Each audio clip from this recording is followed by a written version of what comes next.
A daddy's girl, identified through a father's love. It is said that a man's proudest moment in life is when his son is born, but the happiest moment is when he gets to hold his daughter. For many men that are fathers to girls, they are faced with a challenge that is unlike any other, being the standard against which she will judge all men. In return, daughters change their fathers. They give them ability to have more compassion, a bigger heart to love, and most certainly the strength to have more patience. Without question, there is no greater need for a woman than a father's love, because there is no greater love than a father's love. What's going on, everybody? My name is Kenny Mulford, and last year I created a video called The Father and Me, which you can find on YouTube. It's all about men talking about what it means to be a father. But one of the things I did not hear much of was men being fathers to women, to little girls. So in this video, I gathered 7 men who are going to break down what it means to be a father to a little girl. My hope is that some woman or some little girl who is missing that father figure in their life will see this video and feel encouraged or motivated by this video. Or perhaps a guy out there who has a child, a young girl, who's looking for some sort of guidance. Maybe this might help you as well. Watch this video, share, comment, or whatnot. Thank you. My name is Jermaine Reynolds. My daughter's name is Madison Jade Michelle Reynolds. And Madison is 1.5 years, I believe 16 months. My name is Troy D. Williams, and my daughter is Aaliyah Lynn Williams. She's 2. She'll actually be 3 in September. Joey Barnes. I have 2 daughters. Morgan, she's 4 years old, and Mackenzie, she's 9 years old. I have 2 daughters. The oldest one is 5 years old. Her name is Riley Hamilton. The second one is Parker Lee Hamilton, and she's 9 months. My name is Tyson Mark. My daughter's name is Abrielle Mark, and she's 6 years old. Bruce Mount Jr. My daughter is Katrina Mount, and she's a little over 1 year old.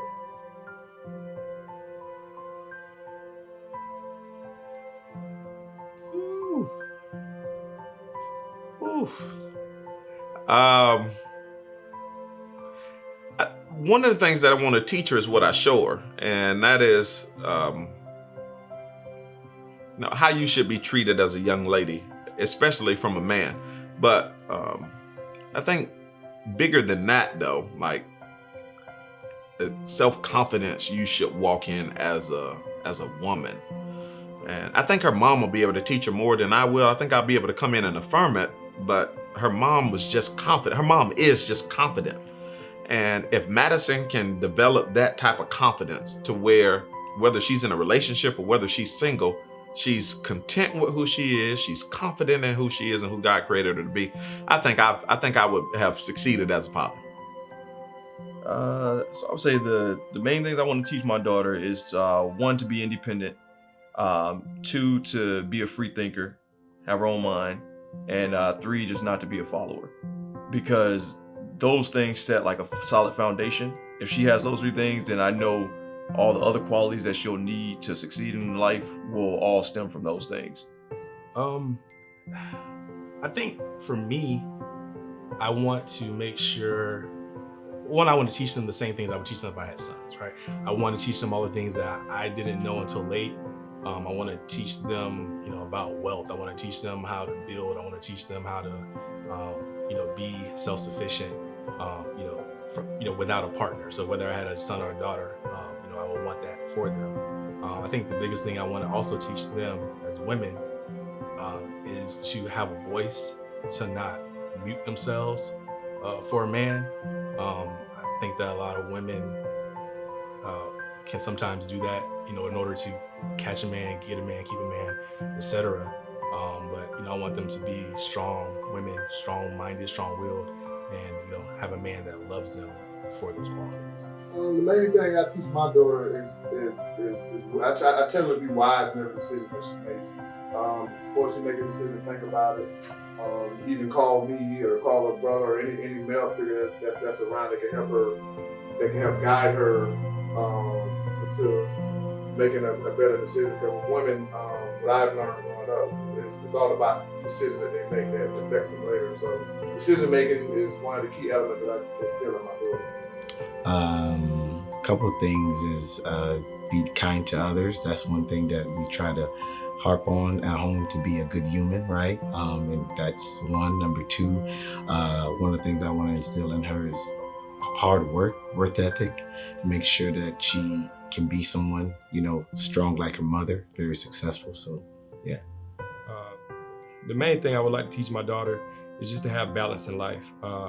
Just with my profession and what I do for a living, I always feel like I see the effects of bad parenting. And, I just want to raise my daughters with just, try to have the perfect balance possible in life as far as, money, things that they see, hard work ethic, and, just let them know that, they got to work for everything they get.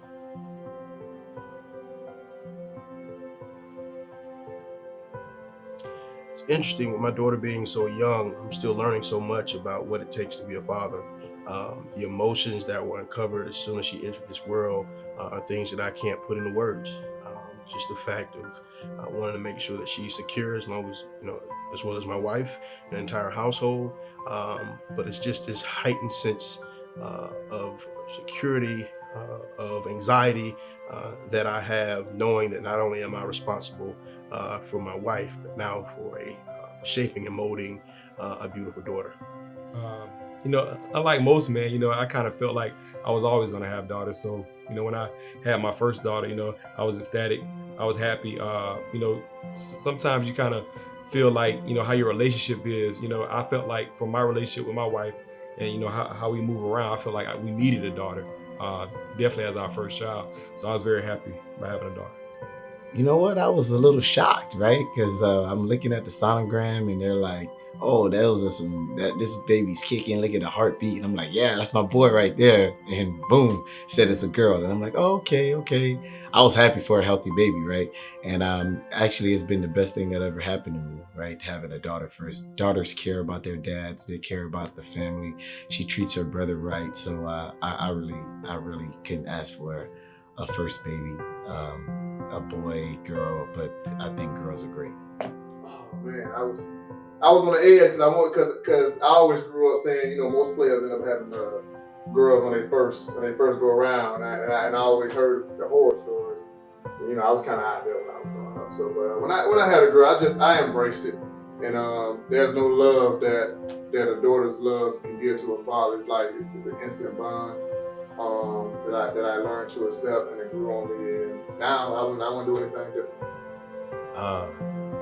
So that was kind of hard, man. I'm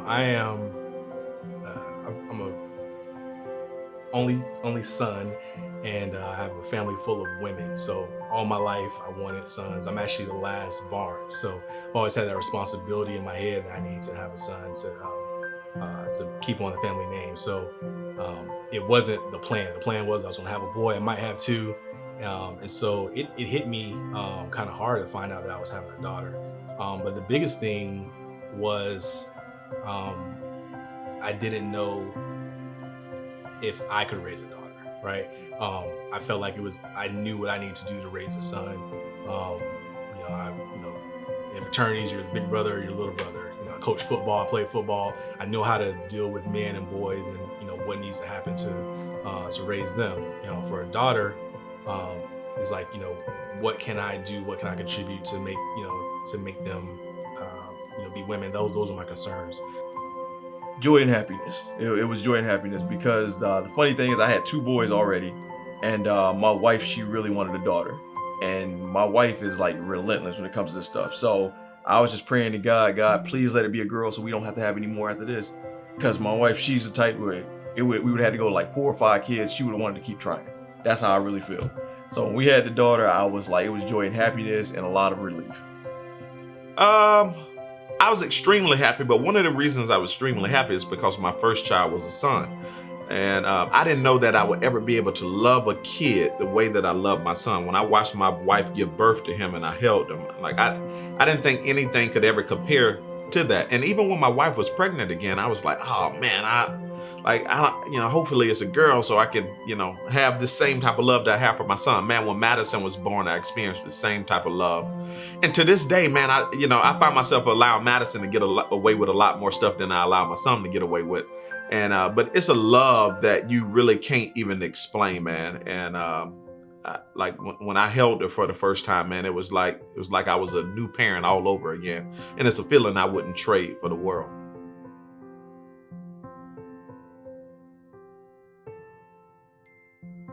I think being sensitive to some things sometime, like, my daughter, she's already grown at this age, right? She's 6, but I feel like she's 13.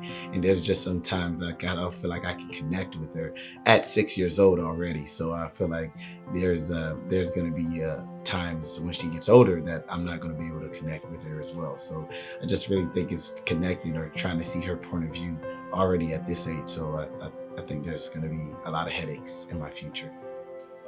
I think going forward, just the generational changes, I think the access to information makes folks or allows kids these days to grow up so fast and to be able to have the sensitivity to understand the outside pressures, but also understand that, hey, these are morals and values and rules of our home that we're going to abide by.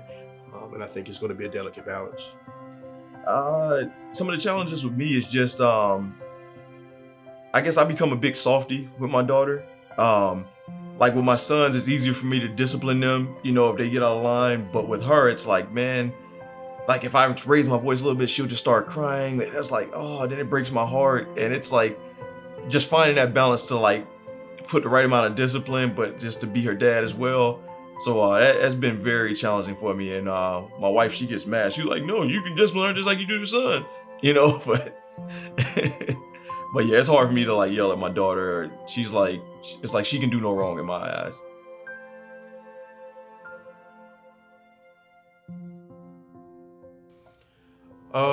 The ideal me, yes. The Bruce that I want to see myself through, yes.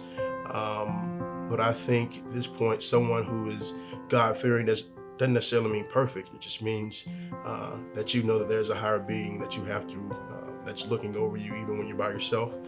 If the person that's dating or courting my daughter has that instinctively, then I think yes. Yeah, absolutely.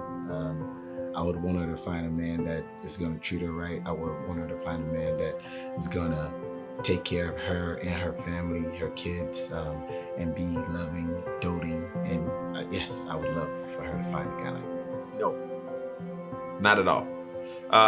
The me right now, most definitely.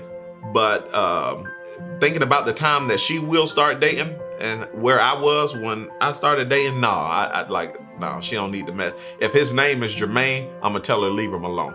If he's tall, dark, and handsome like her dad, I'm gonna tell her to hold tight, let daddy interview him first. But if I'm where I am right now, with the thought process that I have right now, then most definitely I would love for my daughter to date somebody like me. But back then, no way. Of course, I'm gonna say I would like my daughter to date somebody like me now, but I can't discredit my past either, because my past is what made me to who I am now. I learned a lot when I was in my youth that I'm applying now. So I wouldn't mind her getting the best of both worlds, because she got to know how to adapt to each situation, because this world is not perfect. Marriage is not perfect. There's gonna be some ups and downs. And her being able to get out of those situations is important. So I'll say 50-50, honestly. Absolutely. Specifically someone like me now, right? But there was a time in my life when I was younger, maybe not, but I think the man I am and I've become, and overall who I've been in my life, I think I want them to date someone like me. Yeah, I think I'm the best there is as far as what a lot of men bring to the table. I ain't perfect, but I definitely would want her to date someone like me.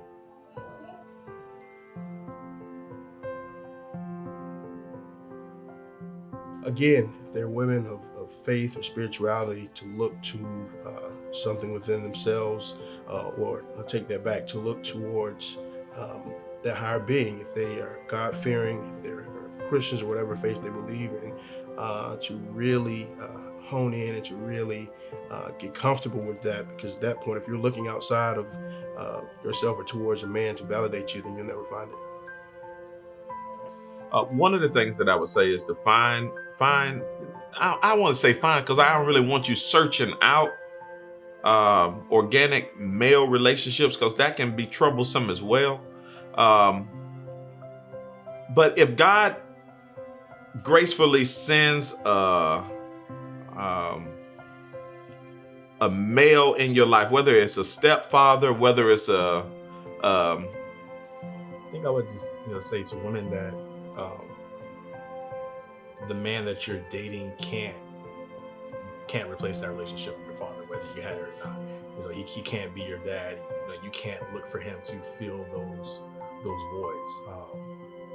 That's your man, boyfriend, fiance, husband is going to fill a totally different role, and it's not the role of your father. And so you shouldn't be looking for a man to fill that void.